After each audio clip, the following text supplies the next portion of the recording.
نصیب ہے وہ اللہ نے تمہارے، تو پھر خوش نصیب ہو کیا نہیں؟ بولو نا۔ تو خواجہ نے کیا فرمایا کہ کیا کروں؟ میں بھی چھپ کر جانا، کوئی مسئلہ نہیں، گل کرو نا، سبحان اللہ تو کہہ رہے تھے کہ اگر کچھ نہ ہو سکے تو کسی ولی کا قول یاد کر لو، یہ بھی نہ ہو سکے تو اب کوئی کہے گا کہ یہ ولی کا قول اسی تو قرآن نو مندے ہیں، پر قرآن کو ولیاں تو جدا ہے، بولو۔ اب میں آیت وہ پڑھنے لگا ہوں جو سب کو آتی ہے، اور وہ طبقہ اس آیت کو ہم سے زیادہ پڑھتا ہے، پر بخت کھلے تو سمجھ آئے گا، کیوں بھائی؟ نصیبہ کھلے گا تو قرآن سمجھ آئے گا نا۔ یضل بہ کثیرا ویہدی بہ کثیرا۔ الحمدللہ، سورہ فاتحہ، الحمدللہ رب الرحمن الرحیم مالک ایاک نعبد، تمام تعریفیں اللہ کے لیے، سب جہانوں کو پالنے والا، رحمان بھی ہے، رحیم بھی ہے، قیامت کا مالک بھی ہے۔ مولا ہم تیری عبادت کرتے ہیں اور تجھ سے ہی مدد چاہتے ہیں۔ مولا نے کہا مجھے رب تو کہہ دیا ہے، رب ہوتا ہے دینے والا، تو ہم منگن والے بھی تے بنو نا۔ مجھے تمہاری تعریفوں سے کوئی غرض نہیں، تمہاری تعریفوں سے میں اونچا نہیں ہوگا، میں حمد کو پسند نہیں کرتا، مجھے تو دینا اچھا لگتا ہے، میں رب ہوں، دینے والا ہوں، اب میری بارگاہ میں دامن پھیلاؤ۔ اور پھر مولا نے کہا یہ جو پہلی دعا ہے نا، یہ میں خود سکھا رہا ہوں،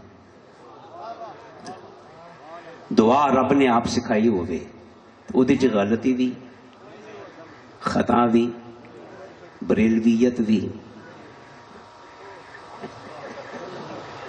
کیوں جی؟ بریلویت بھی، تو پھر وہ دعا مردود بھی، قبول ہی قبول ہے، جن نے قبول کرنی ہے ان نے تو سکھائی ہے، کیوں بھائی؟ گورنمنٹ کسی شے پہ اپنی مہر لگا کے خود کہے میں نہیں مانگی، ہو سکتا ہے؟ تو مولا نے خود ہی تو دعا سکھائی ہے، قبول کیسے نہیں کرے گا؟ سکھائی اسی لیے۔ اب وہ دعا کیا ہے؟ سارے پڑھتے ہیں، اہدنا صراط الذین، ذرا حاضر دماغ رہنا۔ مولا کہتا ہے مجھ سے اس طرح مانگو، اہدنا الصراط المستقیم، مولا ہمیں سیدھا راستہ دکھا۔ کیا؟ کچھ بولو، سیدھا راستہ دکھا۔ آگے کیا کہا؟ صراط الاسلام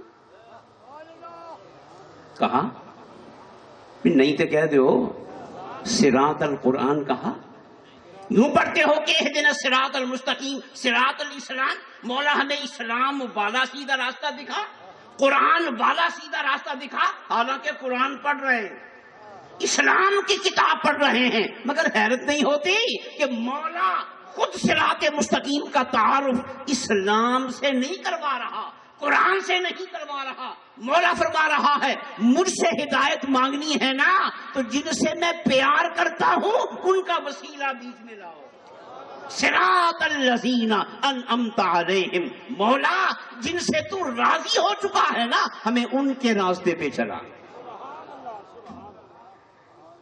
اسلام کیوں نہیں کہا؟ کہنا چاہیے تھا۔ ہمارے دین کا نام کیا ہے؟ قبر میں کیا پوچھا جائے گا؟ ما دینوں کا، تیرا دین؟ دینی الاسلام، میرا دین۔ تو پھر یہاں اسلام کا نام آنا چاہیے تھا۔ قرآن اللہ کا کلام ہے، اللہ کا کلام، قرآن کا نام بھی نہیں ہے، اسلام کا نام بھی کیوں؟ اس میں بھی بہت بڑی حکمت تھی، دس دیا، ناراض تو نہیں ہو گئے؟ مولا صرف دور مصطفیٰ نہیں دیکھ رہا تھا، دور پاکستان بھی دیکھ رہا تھا، اسے تمہارا ماحول بھی نظر آ رہا تھا نا، قرآن قیامت تک کے لیے۔ مولا نے کہا اگر میں نے اسلام کا نام لیا نا، صراط الاسلام، صراط القرآن، تو قیامت تک جو 2 نمبر آئیں گے وہ بھی تو اسلام کا ہی نام لیں گے، اور قرآن پڑھیں گے، تم سے اچھا پڑھیں گے۔ پڑھتے کہ نہیں؟ ہم سے اچھا بھی پڑھتے ہیں، ہم سے زیادہ بھی پڑھتے ہیں۔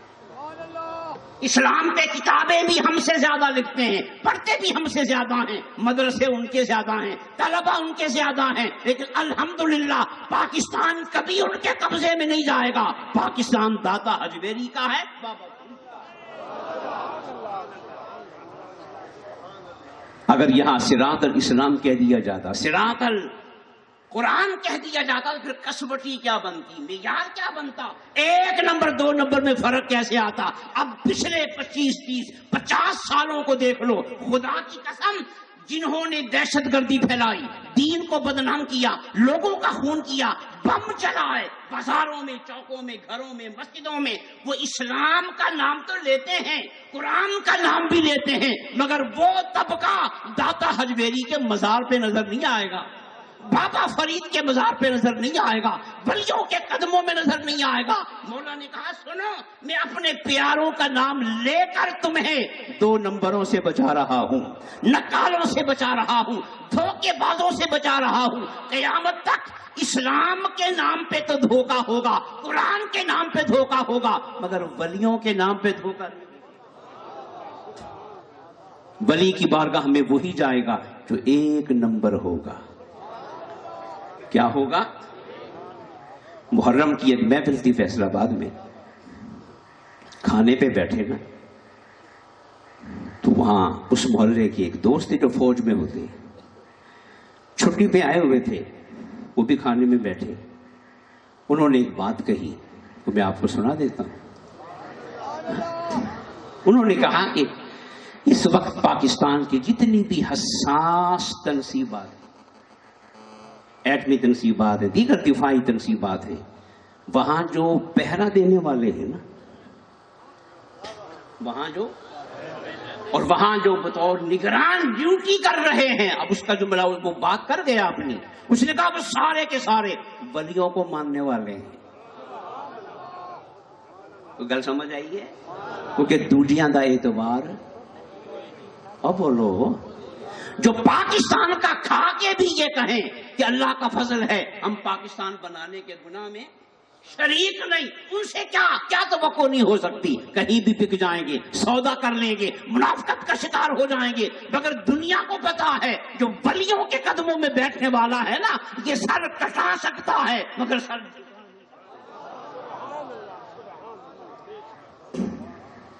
تو مولا نے کہا کہ مجھے دعا مانگو کہ مولا ہمیں سیدھا راستہ دکھا، اپنے پیاروں کا راستہ۔ بولو اپنے۔ اب مجھے بتائیں، مولا نے پیاروں کے نام نہیں لیے، پیارے تو بے شمار ہیں، وہ تو پھر سپارے پتہ نہیں کتنے بن جانے ہے نا بھائی، کیوں بھائی؟ تو مولا نے کسی کا نام نہیں لیا تاکہ قیامت تک قرآن چلنا ہے، قیامت تک کئی داتا آئیں گے، کئی بابا آئیں گے، کئی خواجہ آئیں گے، ہر دور میں دین کو زندہ کریں گے، مگر سنو، جس دور میں کوئی رہ رہا ہوگا اس دور میں تو وہ کسی کا نام لے گا نا، بولیں کسی کا نام لے گا۔ حضور محدث اعظم پاکستان مولانا سرکار احمد رحمۃ اللہ تعالی علیہ مدینے پاک گئے، وہاں کسی سے مناظرہ ہو گیا، ان کے عالم نے کہا کہ وسیلہ صرف نماز کا ہے، عبادت کا ہے، ولیوں کا نہیں۔ میرے محدث نے کہا کہ نہیں، وسیلہ اعمال کا بھی ہے اور وسیلہ ولیوں کا بھی ہے، اور ولیوں کا وسیلہ تگڑا ہے، اعمال کا وسیلہ کمزور ہے، ولیوں کا وسیلہ۔ اس نے کہا جی وہ کیسے؟ کہتے ہیں بھی وسیلہ وہ ہونا چاہیے جو توڑ پہنچانے والا ہو، یہ پکا ہوئے، گارنٹیڈ ہوئے نا، جس کی ضمانت ہو۔ میرے محدث نے کہا یہ بتا تو نے نماز پڑھی ہے نا؟ جی پڑھی ہے۔ تجھے یقین ہے نماز قبول ہو گئی ہے؟ چپ۔ تو نے روزے رکھے کہ رکھے؟ یقین ہے کہ قبول ہو گئے؟ چپ۔ تو نے تہجد پڑھی ہے؟ جی پڑھی ہے۔ یقین ہے کہ قبول ہو گئے؟ چپ۔ تو میرے محدث نے کہا تجھے جب اپنے اعمال کے قبول ہونے کا ہی پک نہیں تو یہ وسیلہ کیسے بنے گے؟ اب سن، میں پوچھتا ہوں، ابو بکر مقبول ہے کہ نہیں؟ عمر مقبول ہے کہ نہیں؟ عثمان مقبول ہے کہ نہیں؟ علی مرتضیٰ مقبول ہے کہ نہیں، عبد القادر جیلانی مقبول ہے کہ نہیں، بایزید بستامی مقبول ہے کہ نہیں، سفیان ثوری مقبول ہے کہ نہیں؟ اس نے کہا جی مقبول ہیں۔ کہا ان کے مقبول ہونے پہ تمہیں بھی یقین ہے، ہمیں بھی یقین ہے، تو پھر ہم وسیلہ بھی کمزور نہیں لیں گے، ولیوں کا تگڑا وسیلہ لیں گے۔ الحمدللہ اب خواجہ کی بات سمجھ میں آ گئی قرآن کی اس آیت کی روشنی میں۔ ہاں خواجہ نے فرمایا کہ کچھ نہ ہو سکے تو کسی ولی کا کیوں بولتے ہو، ہاں قول یاد کر لو، قول بھی یاد نہ ہو سکے تو کسی ولی کا، یہ چونکہ محفل 11ویں ہے، میں 11ویں والے کا ایک قول سنا رہا ہوں، پر یاد رکھو گے؟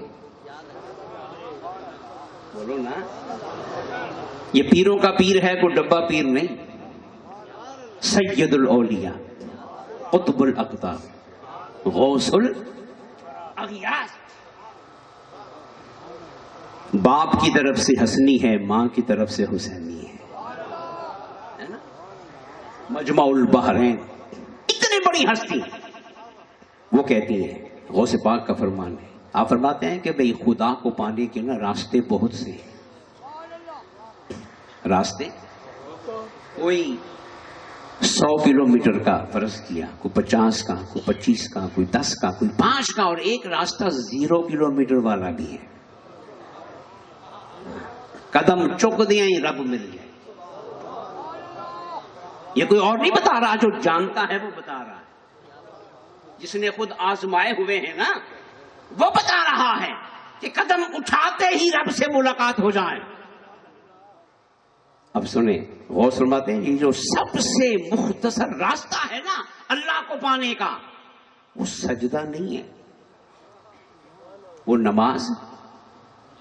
سجدوں سے رب ملتا ہے مگر ذرا لیٹ، زور لانا پڑتا ہے۔ روزوں سے بھی رب ملتا ہے مگر کچھ وقفے کے بعد۔